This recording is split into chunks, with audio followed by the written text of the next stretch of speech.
السلام علیکم۔ عورت اور ہماری سوچ۔ بازار میں خریداری کرتے وقت اگر کسی چیز کو پکڑانے میں کوئی مرد عورت کی مدد کرے اور عورت اسے مسکرا کر شکریہ ادا کرے تو میرے بھائی وہ عورت ہنسی تو پھنسی کو سچ ثابت نہیں کر رہی۔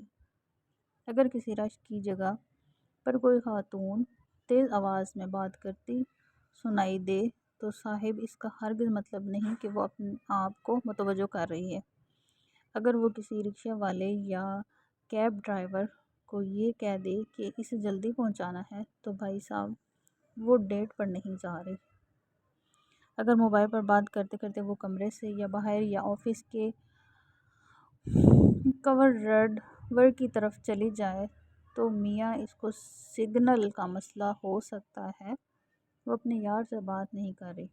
اگر آفس میں داخل ہوتے ہوئے آپ کو کسی اچھے پرفیوم کی خوشبو آئے تو اس کا مطلب یہ نہیں کہ وہ آپ کی طرف متوجہ یا آپ کی توجہ کا سبب ہے، بلکہ وہ آپ کی سگریٹ، پان گٹکوں یا چھالیوں کی بدبو سے بچنے کے لیے بھی ہر بار استعمال کیا جا سکتا ہے۔ اگر موٹر سائیکل پر کوئی لڑکی بائک چلانے والی کے کندھے پر ہاتھ رکھ کر یا کمر پر ہاتھ رکھ کے جا رہی ہے تو وہ ضروری نہیں کہ وہ اس کا بوائے فرینڈ ہی ہو۔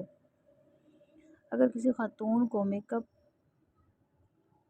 سے لدا ہوا آپ نے دیکھ لیا، ضروری نہیں کہ اس نے خود نمائی کا شوق ہے، ہو سکتا ہے وہ اپنے چہرے کی تھکن اور بڑھاپے کو چھپانے کے لیے یہ جتن کر رہی ہو۔ سوشل میڈیا پر اگر کسی پوسٹ پر کوئی خاتون لائک یا کمنٹ کر دے تو محترم آپ اپنے باولے پن کو جو ہے وہ کنٹرول کریں، وہ ان صاحب کو جانتی ہوگی، آپ بلا وجہ فیس بک ریکویسٹ بھیج کر اپنا راستہ نہ بنائیں۔ اگر کوئی لڑکی اکیلے شاپنگ کرتے، بلز بھرتے، بینک کے چکر لگاتے یا پھر پھل، سبزی، گوشت کی خریداری کرتے دکھائی دے تو اسے گھومنے کا چسکا نہیں، اس کا کوئی بھائی نہیں ہوگا، اس کا باپ نہیں ہوگا، سو مجبوری ہو سکتی ہے۔